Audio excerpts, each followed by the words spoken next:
ये वीडियो है गुजरात के अहमदाबाद का, जहां विश्व हिंदू परिषद वीएचपी के कारकुनान ने शोभा यात्रा के दौरान सड़कों पर तलवारें लहराईं।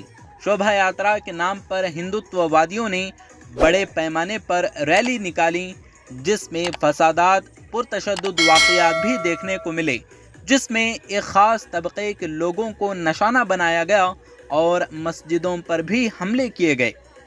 इसके अलावा रियासत के बड़े शहरों में आरती के साथ जुलूस निकाले गए, जिसमें हिंदुत्व कारकुनों ने तलवारें लहराते हुए रैली निकाली।